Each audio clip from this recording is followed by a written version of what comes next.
Говори радиовъзел Драгоево. Говори радиовъзел Драгоево. Добър вечер, драги слушатели. Започвам нашето вечерно самостоятелно предаване. Хванахме се с него да помогнем в тези дни на бригадата. Да я спасим. Да, просто да спасим няколко десетки, а може би и стотици декари млади или черни.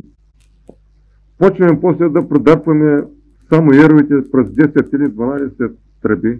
Ще кажем двете инсталации шахматно, за да може всичко да се обхване. Полем ли този блок? Гледай го не, долу дето му казват Велико Чир или Драгни гроб. Колко декара е, не го знаем, ама там работа ще пада. А слънцето сякаш, за да изпита докъде може да достигнем нашият инат, продължава все така безмилостно да пече, ама и ние не му отстъпваме. Та думам после през обеда, когато хапваме под сянката. Виждате ли какво нещо е поливката? Гледай, там където сме го полели, как е свежо, а утре сутринта няколко сантиметра ще бъде по-високо люцерната. И да изоставим сега, виждате ли, след няколко дена ще стане да я стрееш като народие. Голямо богатство е водата, особено тази, с която поливаме сега. Чиста вода.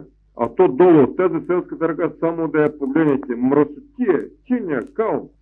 А преди години тук каква риба сме ловили като деца. Там долу по Велико Чир жените белеха платно, просираха го по ливадите. А водата бистра.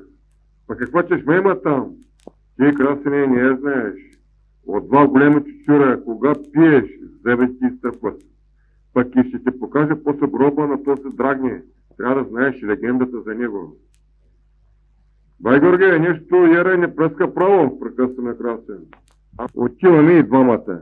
Гледаме го и се чудим, защо не прави силна строя. Не, че не прави, ама не е правилна.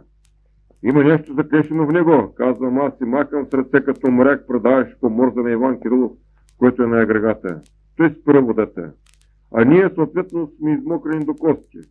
Най-после изваждаме една капачка от ета. Тази капачка ще я запазя за бъдещия музей на поливането в Драгоево, да се знае, че какви предмети са ни правили прази и смея се и Красен. И няколко дена тази капачка носи в джобовете си, но вече съм я загубил. Хайде, Красен, е време да сменим отново позициите. Времето изтече. Отново пак ще мъкнем тръби, но какво да се прави? Откарям глас и той пъргова рипва. Пък през почивката ще те науча как едно време играехме на нож. Вие такива игри сега не ги знаете. Те са от нашето детство. Сега вие сте къде по-модерни. Прягаме си двамата фера. А земята подгизнала, трудно се върви. Напрягаме мускули, задъхваме се. Броим през колко тръби ще го поставим. Моите стари мартонки му оставяха. Карам бос.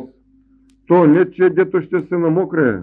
То да се плюваш и да се сух не може и да бъде. Ама има будили, будат, нараняват краката.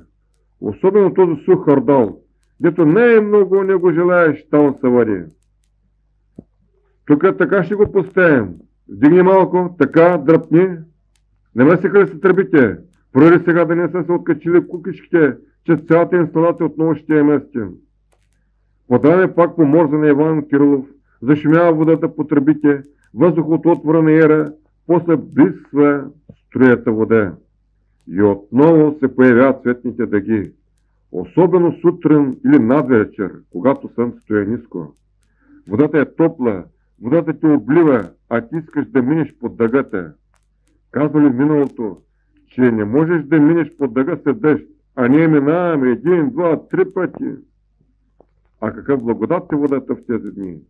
Земята напукана, опалена като под огнищите, поема влагата и люцерната.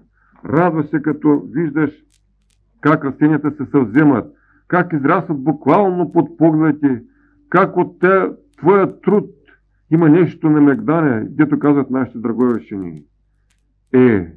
Вечерта се тръгва малко уморение, краката ни трепнат. Така не си иска да седнем и да се починем за миг, ама ако седнем, вярваме, че ще заспим на место. Не е лека работа на поливачите. Някои виждат в нея романтика. То и аз се търся понякога там. Но преди всичко това си работа и то упорита работа. А роман, къде ще оставим за следващите години, когато Красен ще се спомни един ден, ако въобще се спомни, как сме полюли цер на Подолник и по Драгния гроб или по Великов чир.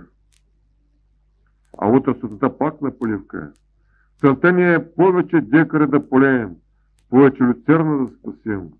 Защото в тези горещи, огнени юлски дни поливането е спасяване, утоляване на жаждата.